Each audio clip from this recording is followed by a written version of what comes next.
Assalamualaikum warahmatullahi wabarakatuh. Perkenalkan, kami dari kelompok 5 yang beranggotakan saya sendiri, Jahrul Rahman, saya Suci Amalia, dan saya Soraya Sofi. Di sini kami akan mempresentasikan materi tentang memahami kewajiban menuntut dan mengamalkan ilmu pengetahuan, teknologi, dan seni. Baik, yang pertama adalah makna ilmu sains dan iptek. Jadi, secara umum, pengertian ilmu pengetahuan sains adalah pengetahuan tentang gejala alam yang diperoleh melalui proses yang disebut dengan metode ilmiah.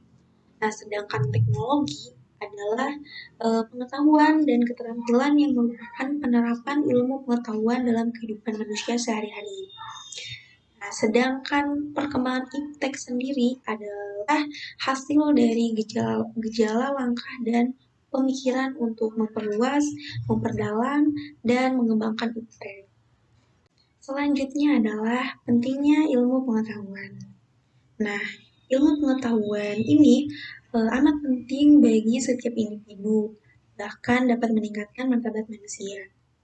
Di dalam Islam, menuntut ilmu juga merupakan suatu ibadah kepada Allah dan terdapat beberapa matlamat tertentu dalam proses menuntut ilmu.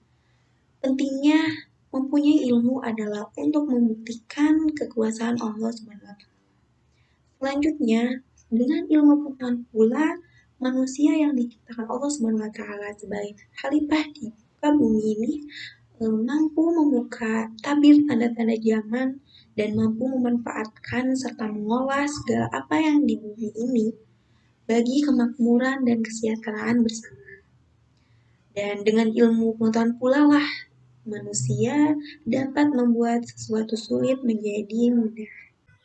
Topik selanjutnya adalah mengenai kedudukan orang yang berilmu dan dorongan atau kewajiban untuk mencari ilmu dan mengamalkan ilmu.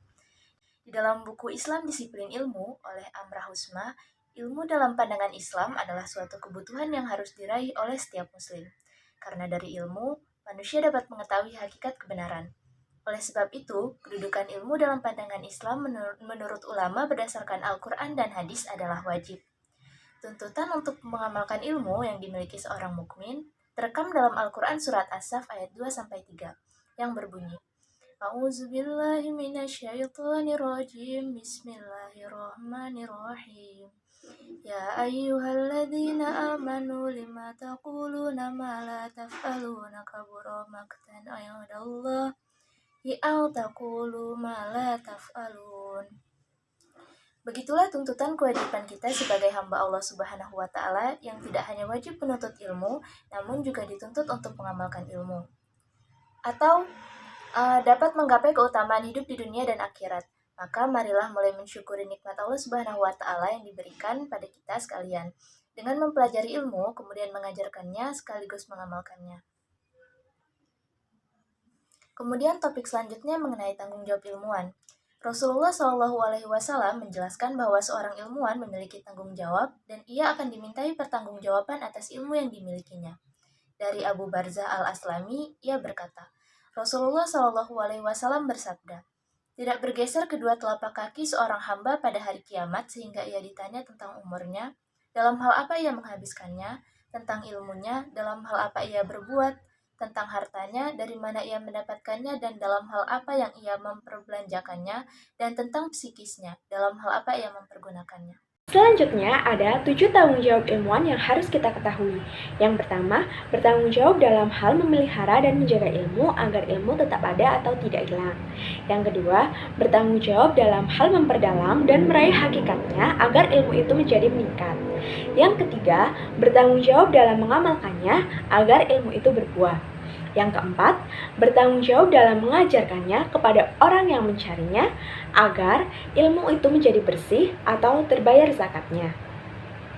Yang kelima, bertanggung jawab dalam menyebarluaskan dan mempublikasikannya agar manfaat ilmu itu semakin luas. Yang keenam, bertanggung jawab dalam menyiapkan generasi yang akan mewarisi dan memikulkan agar mata rantai ilmu tidak terputus, lalu terutama bahkan pertama sekali. Dan yang terakhir, yang ketujuh adalah bertanggung jawab dalam mengikhlaskan ilmunya untuk Allah Subhanahu wa taala semata agar ilmu itu diterima oleh Allah Subhanahu wa taala. Selanjutnya, hubungan agama dan iptek. Agama dan keyakinan iman tidak perlu dipertentangkan dengan pengembangan iptek. Manusia beragama dan manusia iptek merupakan makhluk yang sama sebagai makhluk ciptaan Tuhan penghuni semesta ini.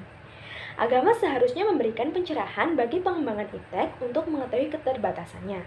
Sebab, sehebat apapun manusia dan iptek yang dikembangkan, hal tersebut tidak dapat menguak semua misteri kehidupan dan alam semesta ini. Kegagalan iptek untuk menjelaskan peristiwa kehidupan dan berbagai peristiwa alam semesta juga tidak perlu membuat manusia merasa pesimis terhadap hidup dan masa depannya. Manusia dapat belajar dari kegagalannya dan memaknai keterbatasannya untuk menegaskan bahwa ada kuasa Tuhan yang terlibat dalam sejarah hidup manusia. Dan di tengah perkembangan iptek, agama justru ditantang menegaskan kekhasan refleksi dan sumbangannya bagi perkembangan peradaban umat manusia. Kesadaran akan multidimensionalitas menyadarkan bahwa baik iptek maupun agama perlu terus-menerus berdialog satu sama lain dan berdialog dengan konteks hidup manusia serta kekuatan Tuhan yang membimbing manusia menuju perwujudan dirinya secara utuh.